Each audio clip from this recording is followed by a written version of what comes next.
कि हमारा से धनी बोला काहे खिसियलू तनी भाव में नृत्य कके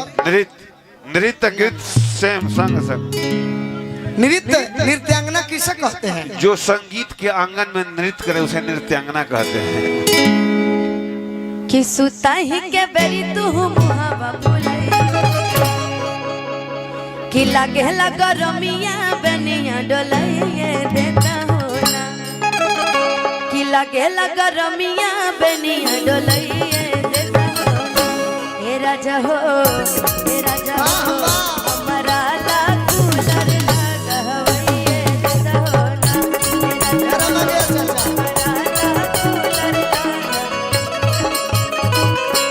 नाचे गावे दूरे तान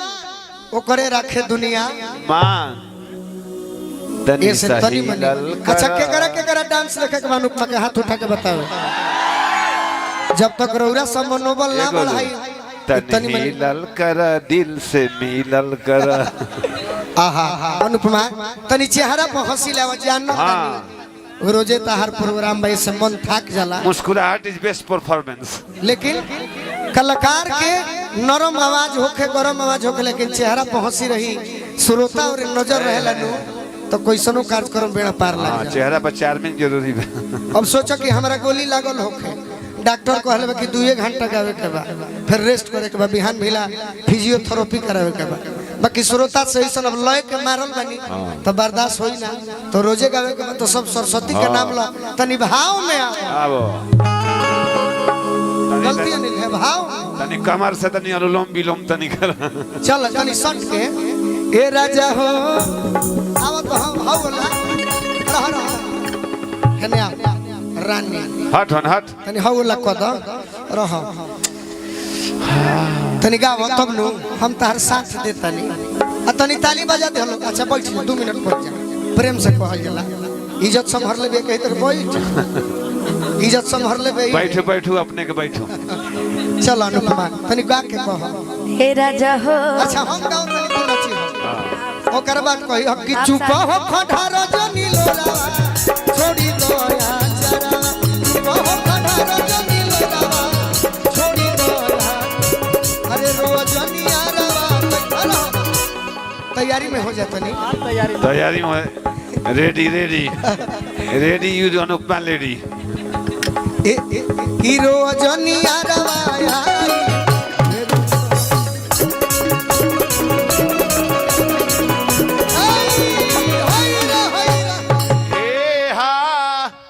हई तो बड़ा निमन रहे बाकी तनी जिलेबी छान दो कि तन दूध कवर खा ली जा जिलेबियो जन न छानो एक घरी मोती चूर पारो भोजपुरी में हमारा मोती चूर पाराला जैसे गाना गौलू हनु कैसे रह के जैसन चहल रहनी अरे ऐसन रजऊ मोर बाड़ी आहा सावर न गुर बाड़न कोई तरी हमहु ताहर के देखो तनी तेगो बात कहतनी बुरा जन मनी ए कही दा कह दी मित्र सुदामा कह दो कह दी मित्र सुदामा भाई लय के मार लय से दिए तनी तब नृत्य हुई खाली यही तरीका हो कि गोरी चढ़ल जवानी जौन हमारा भोजपुरी जिला में भोजपुरी में आरा जिला में होता उहे हम सच्चाई बताते हैं कि एगो लड़का के एगो लड़की मिलल आ लड़का ऐसा धोती कुर्ता वाला देहाती बा तो कहता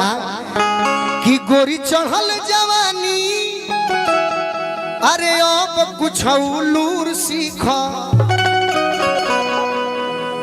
चल के सहूर सीख कोनो ऐसा शरीर कोनो ऐसा चेहरा हो जाला कि में सब कपड़वे निमन लागेला। सही बात बा तारा में सब कपड़ा चाहे हमनियो के बानी जींसो पहनब जा तो बुझाई के हमनियो के आरजेडी के सचिवे है तोरा सही में तू शेरवानी पहनबो तो ठीक लागे ऐसे अनुपमा देखो देहात के लइका कहता कि जींस टॉप छोड़ा ओढ़ा कभी कभी फैशन के दौर में गारंटी की इच्छा न करे मेरे मित्रों लेकिन आज नगद कलू है एक लड़काई में अनिल भैया एगो ठेला पर हमारा गाँव को बड़े श्रीकांत थलू आई तो ठेला पर लिखल रहन कि आज नगद कल उधार। तो वही पढ़ाई के हमनी के क्षेत्र में रही जा तो कहे कि भाई आज नगद देव तो कल उधार देव नु पक्का नु तो हाँ तो कहने की कैसे तो कल हो आखिर है बतिया पढ़ ली तो कल हो पढ़े तो लिखल बा आज नगद कल उधार ना मिलो आहा कि जींस टॉप छोड़ा ओढ़ा। कभी कभी हमरा खातिर तू एगो सम्मान के बात बाड़ू तू कहलो कि हम जानतनी कि तार हमार रिश्ता का बा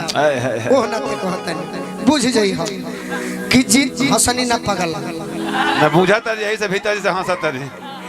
कि जींस टॉप छोड़ा ओढ़ा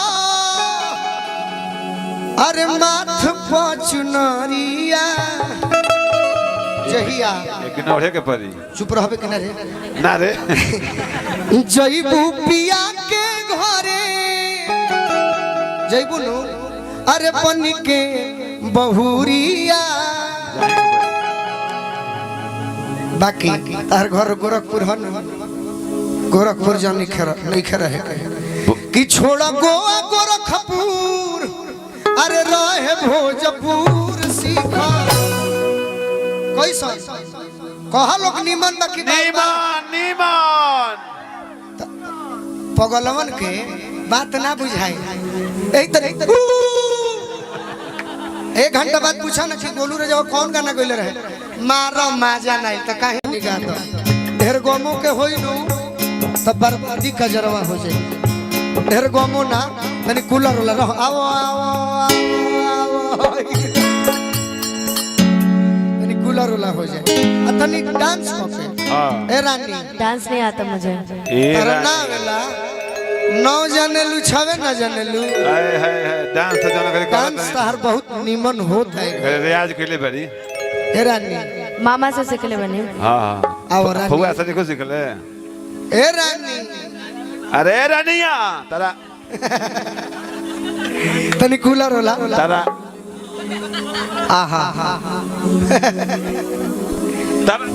तनी मर्दो मेहरा होला कहे के चाहिए और ओकरा बाद बेरा के अनुसार कुछ गार्जियन बैठल बड़े तो हो गार्जियन लायक तनी पुरनका जमाना के भी जैसे हो सकता प्रयास तो हम करबे करब बाकी तनी शारदा सिन्हा के गीत रहे कि ले ले आई हो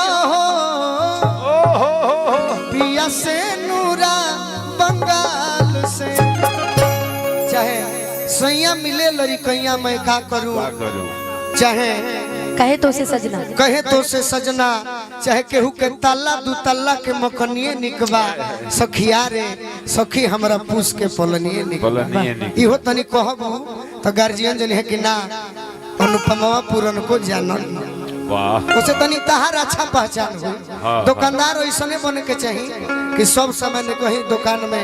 उपलब्ध होके अब जीरा जवाइन फेंस के में बेचबू तो बेचाई आहा मंजी भैया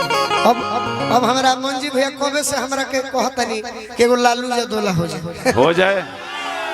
हाँ वो हो गए देखो ना पहले उहे ना ओकर कारण हो जाए यूट्यूब वाला 2 मिनट में हमरा के बदनाम कर दे लालू जी के हम फैन हो जबकि हम खुद मंच के लालू यादव खुदे हम हैं ऐसे कि हम कहले बनी कि दुनिया के हर नेता मोदी जी अच्छा काम करेले केहू करेला बाकी अगर मोदियो तनी मनी डरात हो ना मोदी केहू से डरा लेना लेकिन अगर 200% मन में डर रहे नु तो बिहार के लालू यादव से रहे मोदी अच्छा हम देश खातिर सोचे ले लेकिन अगर उनको मन में तनी मनी होई नु हड़कत होई है तो हमारा लालू का कवास ऐसे हम गावत हन कि गरीब के ऐसन मसीहा केहू दयालु ना होई नेता ढेर लोगवा होई है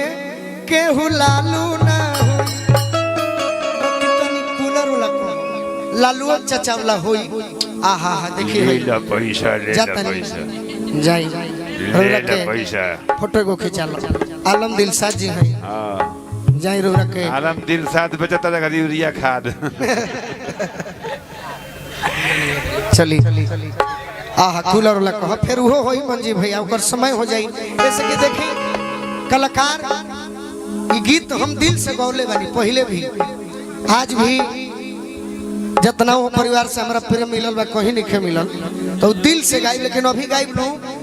तो में सबकर चाहता सब के होला तो राजनीति हो जाए वो गीत हम